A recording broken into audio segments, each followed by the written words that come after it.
This is the Work Smart Hypnosis podcast, session number 196. Lynn Thier on emotional fitness.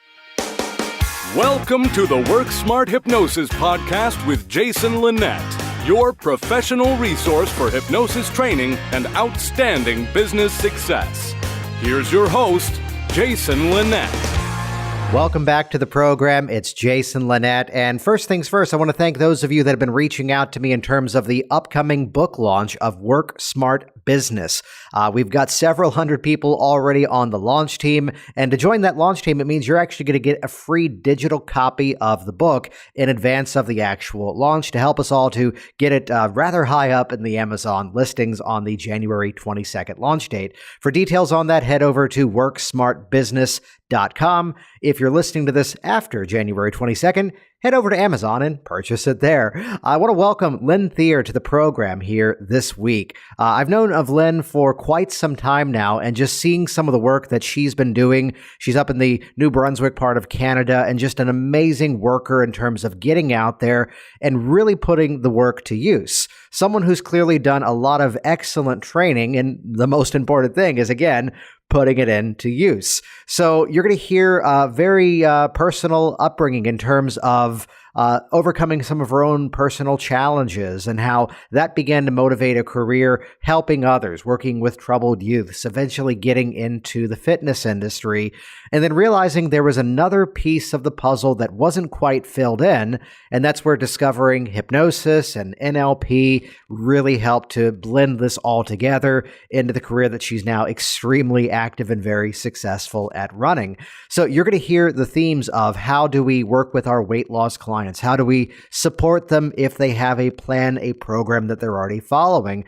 And what are those things that we should be aware of working with people, again, in the weight loss category, that it doesn't mean the hypnosis process isn't working if they may also benefit from a nutritionist, a personal trainer, to be a part of a team rather than working in just the one-to-one, which, of course, with Lynn's background, that's something she's able to do all on her own, though at the same time phasing out one part of the career to now focus on other aspects. We're also going to get into the amazing topic, of course, of how do you get found? How do you go out there into your community and become an influencer? And on top of that, how do you actually get the phone ringing and the clients coming in? And of course, working with them to help them produce those outstanding results. You can check out Lynn's website. We're going to link to it over in the show notes at worksmarthypnosis.com. We'll also link to her book over there too.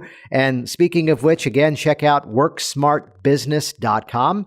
This is my upcoming wide release book in terms of taking all the experience of building a multiple six-figure hypnosis business and now converting that dialogue to a global audience in terms of how do we reach a bigger audience and how do we actually work to scale up our business year after year. So check that out. That's worksmartbusiness.com. Though if you need help with your hypnosis business, check out hypnoticbusinesssystems.com. That's where I've chronicled how I've done all this stuff, as well as my What's Working Now dialogue.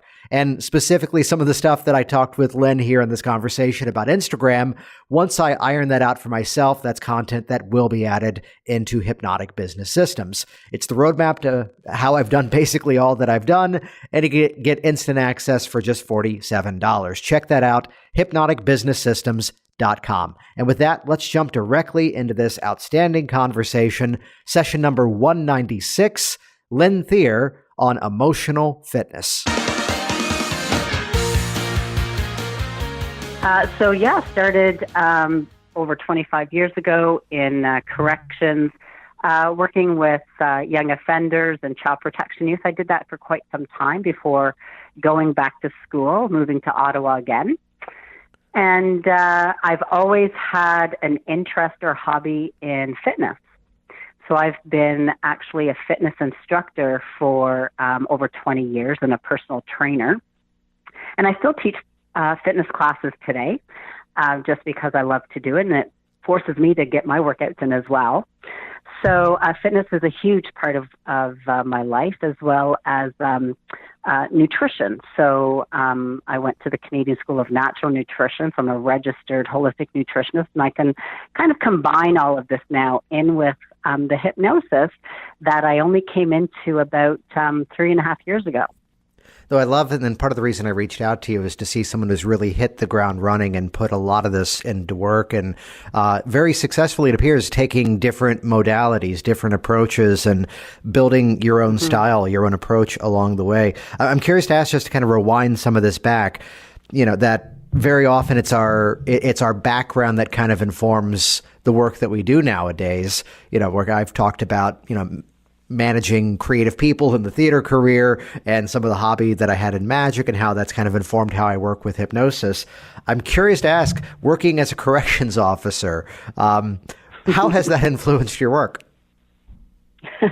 Well, actually, I still work with troubled youth today. So I do see clients and youth around doing also hypnosis, timeline therapy. I do some NLP techniques as well. And now also just recently certified in the emotion code, getting trapped emotions out of the body using that energy healing modality, kind of combining all of these things together so that the client can get the best results. And so I still work with youth, and I do work with a lot of women around the issues, of course, of weight loss.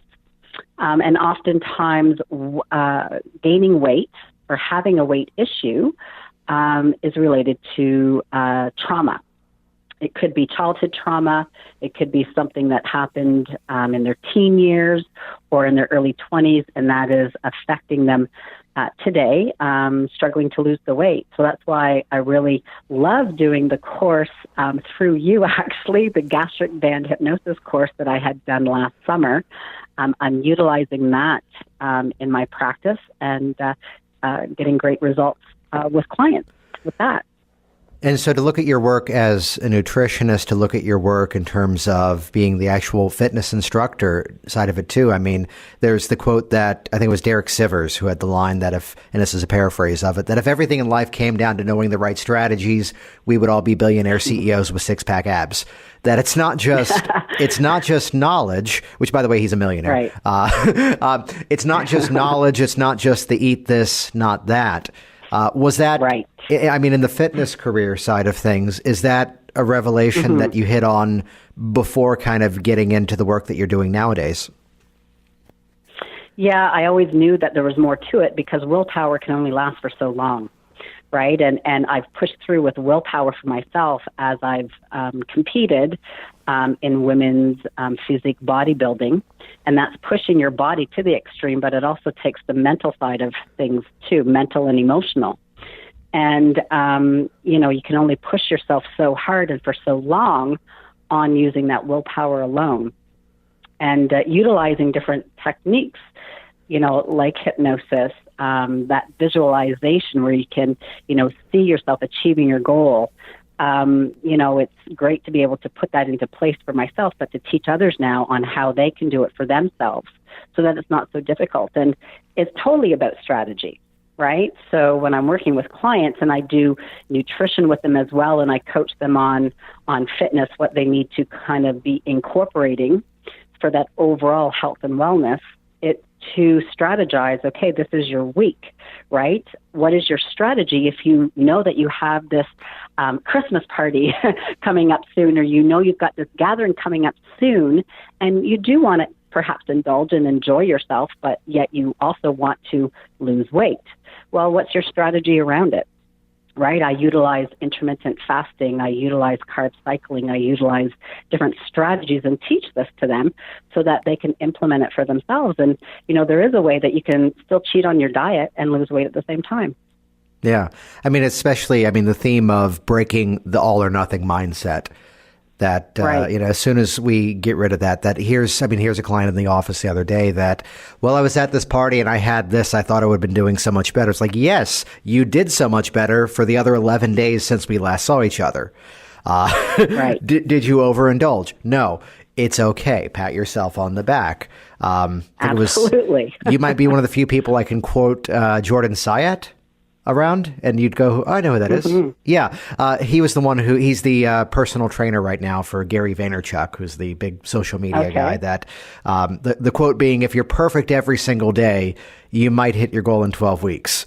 If you're perfect, really good most of the time, 14, relax. Mm-hmm. So I'm curious if the hypnosis has done sort of a reverse engineer back to how you operate as the fitness instructor, how you communicate with those people where you're not necessarily there in the role as the hypnotist, yet if it's influenced that work that you're still doing that was there before the hypnosis appeared.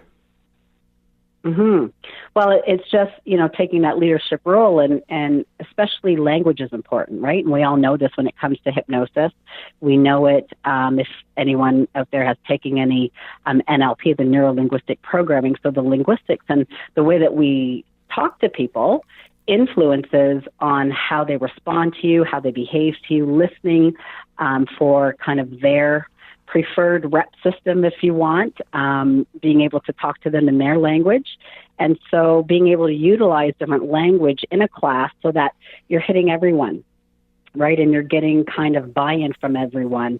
And you're telling people what you want them to do instead of telling them what you don't want them to do. Yes. Right? Because that unconscious mind doesn't process that negation. So and I hear it in the gym when I just go to do my workouts, I hear trainers and different instructors telling their clients what they don't want them to do, right? And so it's just changing that language around and getting buy-in from the clients too, and teaching them how to kind of speak to themselves, how to, our thoughts and whatnot. So basically, that self-talk that we all have, right? So telling yourself what your goal is, what you'd like to do, what you want to do versus what you don't want, right? Getting that clarity in there. Which is a side note. Oh, go ahead.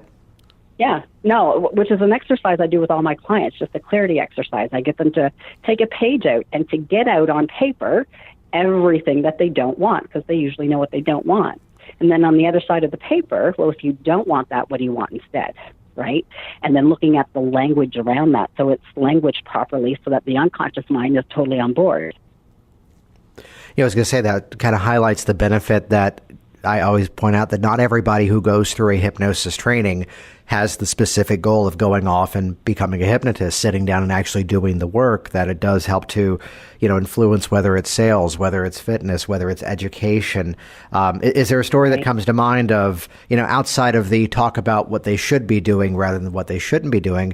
Is there a specific story or reference that comes to mind of kind of realizing, oh, that's how I used to say it, I need to do it this way instead? Right, because I used to tell clients what not to do, right? I used to be that person who said, well, don't do it this way, do this, and don't do that. So now, after all the training, I catch myself and I'm like, nah, tell them only what you want them to do. And that's it. I catch myself all the time and I have to remind myself, and I do it for myself too, right? So I have to practice on myself. It's only been 3 years and it's constant reminders and practice, and it's all about awareness, right? So, we're all human. We can have up days and down days. And if, someone's going through a down day, or myself, I still have them too, especially being in our Eastern Canada weather with snow, cold, and no sun. So it's like, okay, yes, we take our vitamin D, but now it's also to remind yourself and have that awareness of, what are your thoughts? What's your self-talk, right? And focusing on if there is that negative self-talk or those thoughts, is changing it, being aware of it, and changing it into what do you want instead? Because we choose how we feel. We choose, what we want. And so even though there might be outside forces around you that can influence you, you still have a choice on how you respond to events that are outside of us. So having that total awareness, which I never had before, doing all of these different courses like the hypnosis, the NLP, the timeline therapy, just having a greater awareness now than I ever had before, which is quite great. I love that. So there's a specific theme I'd love to chat about then, that this comes from a dialogue I was having with a student the other day, that he was explaining that here's a person who he's working with that is doing much better in terms of how they feel about the stress, the anxiety, taking those things down. And yet the scenario is it's been several weeks. The weight really hasn't quite budged. And to hear some of the reports, to bring in some of the strategy side of it, okay, so there's the idea of I want to eat this way, but there's not the follow through yet. There's the goal of exercising, yet that's not following through. And, we got onto the dialogue that this was a person he had worked with before that stopped smoking, instantly. And my response was that, well, that's a light switch. You can tell someone to stop smoking, and to take something in motion and stop it is much easier than taking something that's not actually happening and getting it started. I can point back to years ago working with weight loss clients. Here they're eating so much better. We deal with the emotional stuff. They're doing so much better. And yet that little component of the movement, the exercise, the taking action was not quite yet there. So I'm curious to hear from your perspective, what are some of those best ways to get that motivation cycle and that action cycle really in motion? Well, for me, it's, of course, doing the hypnosis around it and getting to that unconscious mind, of course, with doing a specific session on exercise motivation, but also it's having the strategy, right? Yes. Having a trigger. So for me, I explain, I exercise first thing in the morning. And so I have my gym bag packed. I have my workout clothes on my dresser where in the morning when I wake up, it's the first thing I see. That's my trigger, right? So I get the client that I'm working with to identify what could be a possible good trigger for them to know that, okay, this is my time to exercise. And I also do journaling, do food journaling, and I do have an agenda book. And in my agenda book, and a lot of people still have agenda books. I'm old school. Yes, I know it's not all computerized, but I write my workout into my agenda on what time I'm doing it and what I'm doing specifically. So I get the client to get very specific on, first of all, what is their goal? And the best way to achieve that goal, what is their strategy? So we look at, what strategy is going to work for them. And then we make a plan and we do that. And people commit to it with that accountability of each week. They know they have to show, did you make it to the gym? But if not, why not? Right? So there are no failures. There's only feedback and learning. Right? So it's not a failure if you didn't get to the gym. Something might have come up. There's some people say, well, that's just an excuse. Well, it just depends, right? Depends on what happens in life. Life happens some days. And it's okay as long as you learn from that feedback, right? But there's also the other side to it. There's another component, and that is, cause and effect, right? We can either have results or we can have excuses. So it's calling on people to say, you know what, if I'm going to coach you, and I tell people straightforward, if I'm going to coach you and this is what you want to do, I'm going to be gentle, but sometimes I'm not going to be so gentle if you're making excuses, right? So it's calling people out to say, okay, this is what happened. This was your plan. What happened here? And how can we strategize so that next week it totally works out for you? What's beautiful about that is bringing in the accountability into that. And there's a really nice transition that you made there that I've heard many people at times cautious to do something of this nature, which is that you brought yourself into the process, yet you did it in a way as an example, but then immediately pivoted to go, so let's find the best thing that's going to work for you. Rather than, oh, here's what I do, just do that. As you know, I'm also the extremely early morning weightlifting person because I think it was like 5 a.m. when we were setting up this conversation. Right. So rather than just going, oh, here's what I do, just do that. Yet to see the way to appropriately go, well, here's something we found to work. Here's why it works. And let's find a version of that that's going to be effective for you. Right. It's got to, right? Mm-hmm. Got to be, is it a mom? And it's got to work. And you got to do what works for the person. Yeah. Is there a story of working with somebody that kind of getting that motivational cycle, getting that momentum in place was perhaps challenging at one point, but then suddenly it clicked and then things were moving in a better direction? Well, I've had a few clients that have had some challenges, of course, and the main challenge was the working out. Mm-hmm. Again, it was just going back to strategy. How can we make this work for you, right? And it's getting back to what is your goal, right? And what is it that you want? Nobody says you have to work out. No. Right? No. It's, do you want to? Right? Like doing this, and it's totally up to them. It just depends. Do they want to achieve this goal? And what's the best way for them to get there? Not everybody wants to go to a gym. Not everybody wants to do weights, and that's totally okay. If you perhaps find something you enjoy, like swimming or maybe just dancing or doing a class or doing yoga, right? As long as you're moving your body in healthy ways, which works the heart to help to burn some fat.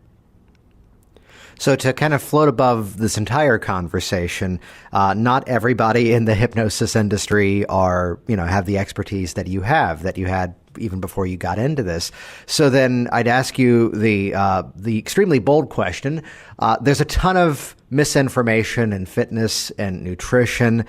There's a ton of opinions, and it's common that people will argue their method of fitness, their method of healthy eating, more so than they argue religion or politics. So are there, as I gave the advice to a friend the other day who's going, I'm going to do intermittent fasting, I think. And I go, okay, I did that for 18 months. I had to change it up when I switched over to a much heavier volume of weightlifting. But can I give you one piece of advice? Yeah, what was it? I go, don't tell anybody you're doing it. Why? Because everyone will tell you, everyone will give you other opinions. And, meanwhile, if you find what works for you, keep it up. So I'd ask you to kind of, the bullet points perhaps, what are those just bigger picture perspectives that people really need to have? Here's a person coming in for weight loss. Where does the work really need to focus, would you say, in your opinion? Well, the first step, of course, is the mindset, right? Because if you don't have the mindset there, then nothing else is going to work, right? The mind is key. And I always tell people that they have to be willing to experiment, because what works for one person may not work for another. We're all biochemically unique.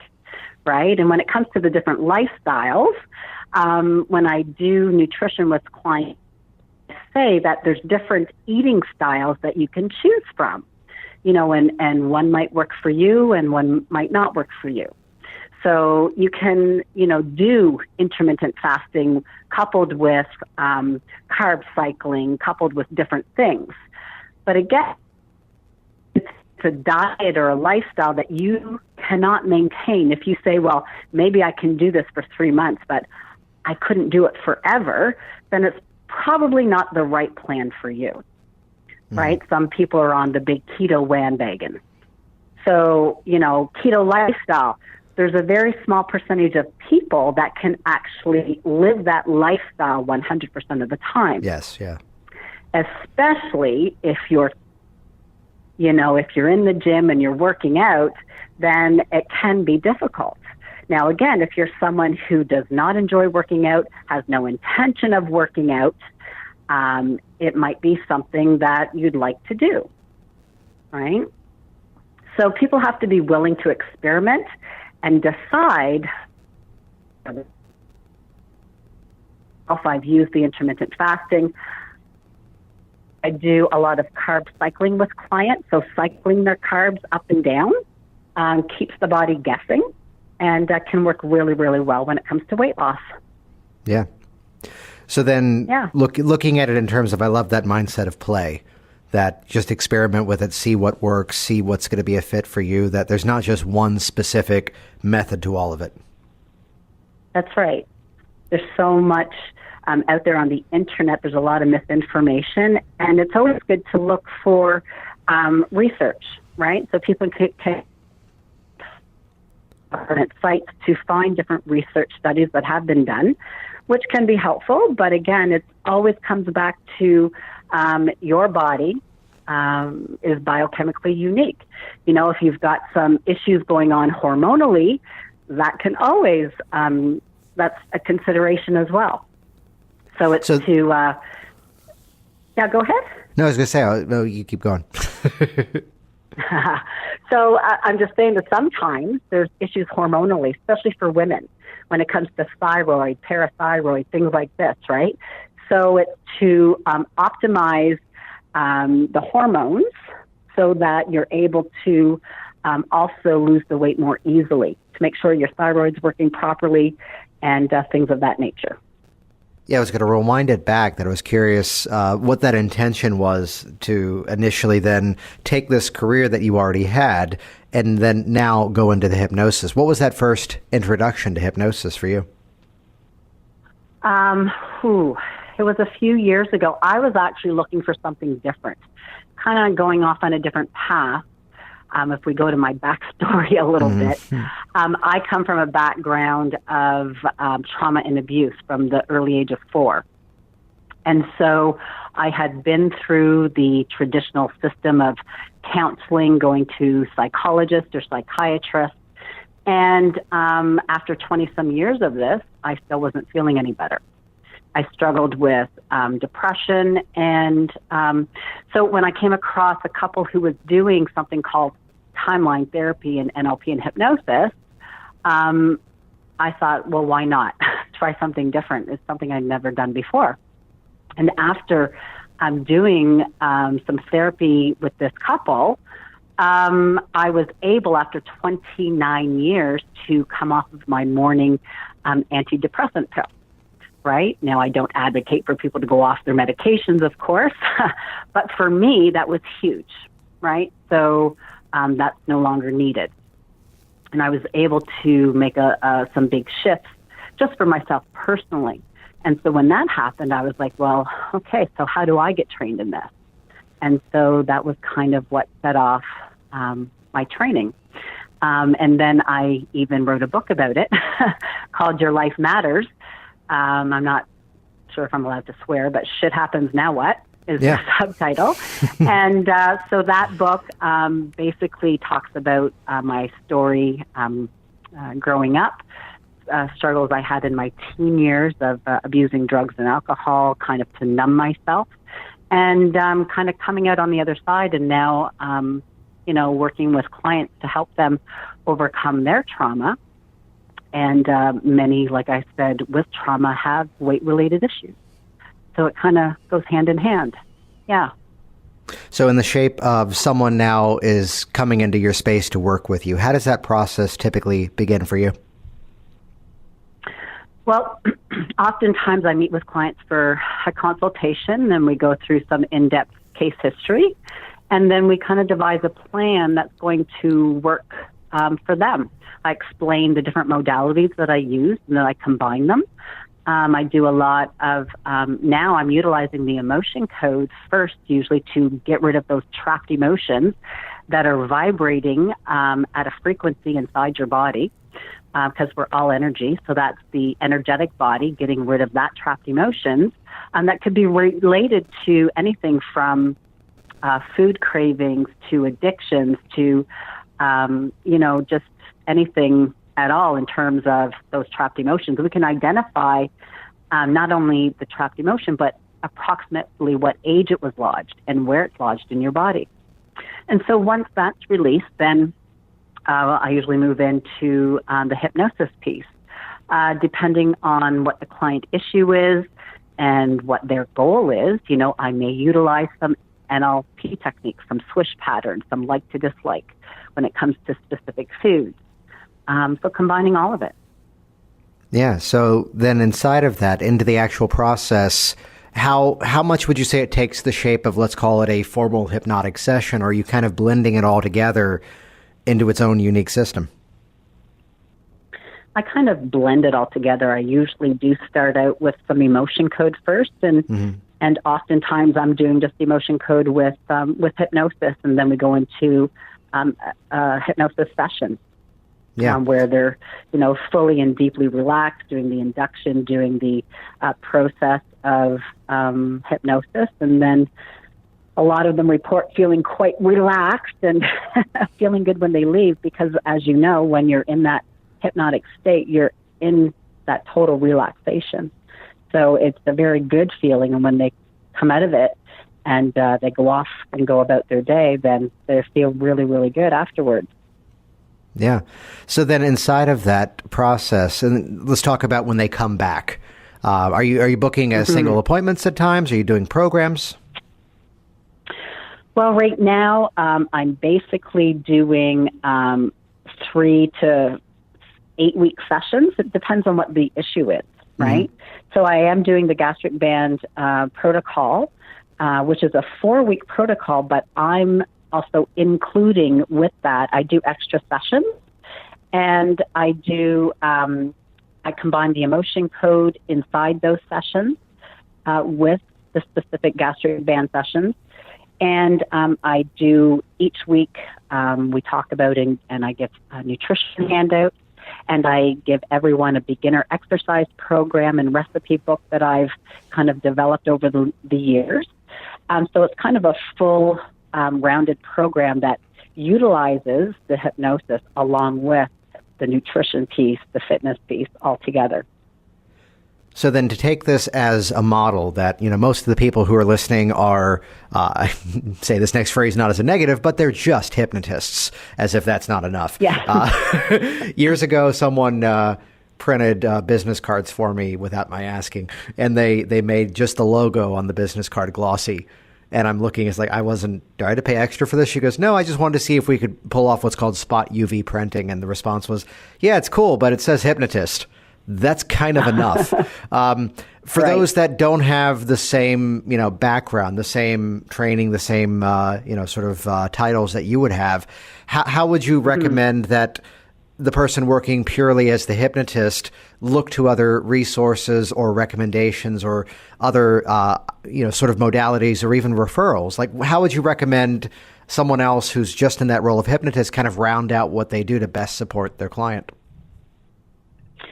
Well, it's always great to have referral network, right? Yes. So for myself, I don't do a lot of personal training anymore. So I have, personal trainers that I've worked with in the past that I happily send my clients to for that, right?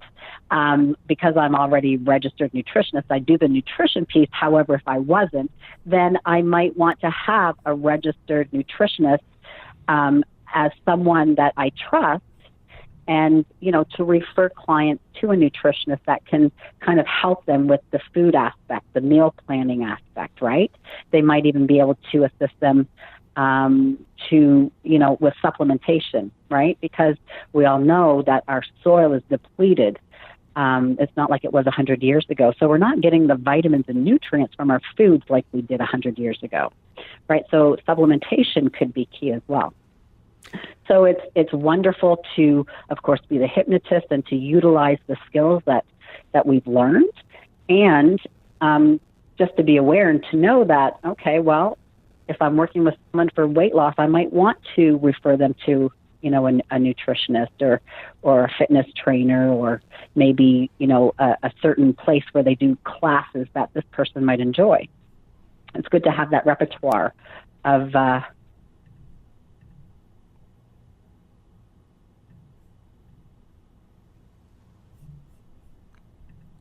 Hello, still with me?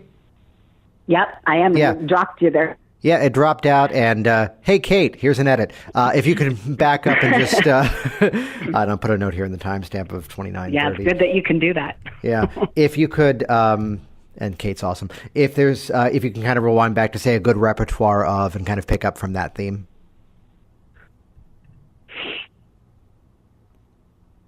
Whenever you're ready.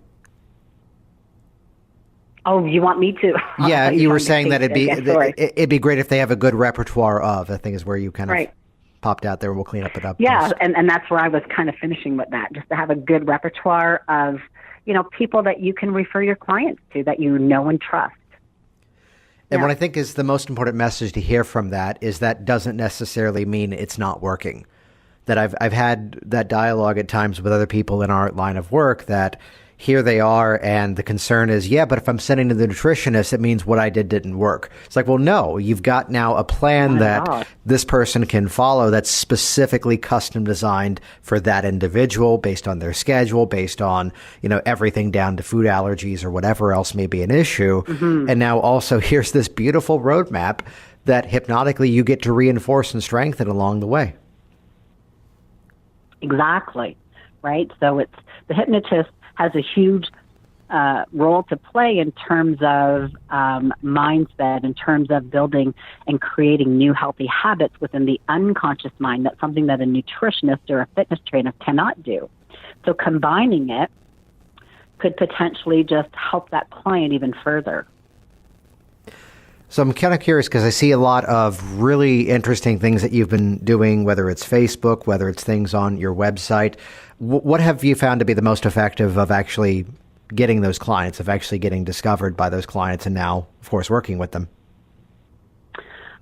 For me, in the small area that I live in, Eastern Canada, the main thing in order to get clients is, of course, to be consistent with your postings on, your Facebook page, let's say, but also to get out and do face-to-face seminars. So I have another one coming up next week on Tuesday where I'm going out and I do talk about, dispelling the myth of what hypnosis actually is and isn't. So talking about hypnosis and talking about the emotion code, energy healing, and doing some examples, picking people from the audience who show up for the seminar just to practice on people and show them exactly how it works. So doing the demonstrations, actually showing Right. rather than just telling. Exactly. Doing the demonstrations is powerful because then people can actually see for themselves how things work. Yeah. So then what else have you found to be effective? What other modalities, what other methods?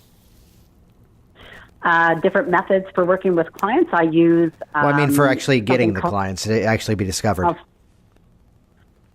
Well, basically, that's what I've been using so far. Yeah. I do put out a newsletter. So, of course, building your list, having that newsletter go out monthly or biweekly, and being consistent with it and kind of, making sure that it's information that people are looking for, right? So making sure it's relevant, making sure that it keeps people's interest. And so doing the newsletters, the Facebook, different posts, I have to admit, I'm not so great on Instagram. That's something that in the new year that I need to learn a little bit more. Wait a minute. That's a platform that was mostly built by people in the fitness industry. Right. And so, Instagram is something that I need to learn to use more for myself and my business. So that'll be a goal for myself for 2019 is to learn more on how to promote business on Instagram. Yeah. I'd share kind of one of the plays that I'm currently workshopping right now is that not necessarily for my local business, but instead a little bit more for the online, the training side of things with other projects launching. Recognizing that with Facebook, we can be a little bit more, it's exactly what you're doing in every other market. You're getting out there, you're providing value. And Right. Facebook, we can get on there and provide value. Here's a 2-minute teaching video. Here's a quick story of something. Here's a resource that someone can go and download. Instagram is a different game because it's not as easy to go, click this link to learn more, or the video is only a few seconds. And there's stories, there's methods of people who would string together all these smaller Instagram stories. It tends to be more of and I hate to use the phrase, and I use it without any negativity behind it, it's a little bit more narcissistic of a platform, as in it's the Right. it's the ultimate look what I'm doing right now. And I think the strategy to play there, and this is one of my next workshops that I'm going to be playing with, is to go, okay, so it's got to be the balance of here I am doing something, but at the same time, whether it's the inspirational meme or something of a, meme style posting that actually starts a conversation. So I kind of look at it as an adjunct to everything else, but I'd say that's where when I've got a teenager client in the office, they're not on Facebook these days. They're on Instagram. No, they're on Instagram. Or every time I'm in a chat with somebody in Facebook Messenger or text and I'm sending over the little animated GIF, my dialogue inside my brain is always, well, it beats talking to people. Yes. Yeah. So where can people find out more about your work online and your book as well? Well, my book is on Amazon. So it's just called Your Life Matters. So that can be found on Amazon. And my website is just my name, lynnthier.com. So it's LYNNTHIER.com. And there's an explanation on my website on the different modalities that I use, such as the hypnosis, NLP, timeline therapy, and emotion code energy healing. Outstanding. Well, Lynn, it's been awesome having you on here. Thank you for having me. Absolutely. See you around soon. Thank you. Jason Linett here once again, and as always, thank you so much for sharing this on your social media streams, for leaving your reviews online. That's what helps to make the Apple and Google robots very happy for more folks to find this program. Once again, also head over to worksmartbusiness.com to learn more about my upcoming book. And if you need specific help in the hypnotic industry, check out hypnoticbusinesssystems.com. Everything from done-for-you marketing campaigns to step-by-step screenshot tutorials. You don't have to reinvent the wheel. Use something that already works. hypnoticbusinesssystems.com. See you on the inside. Thanks for listening to the Work Smart Hypnosis podcast at worksmarthypnosis.com. Hey there, it's Jason, and I want you to be one of the first to find out as we upload amazing new content. So do this right now. Click the subscribe button right here on this video. That's going to link you to our YouTube channel here, and you will be the first to find out as new resources and downloads are made available. Do it now.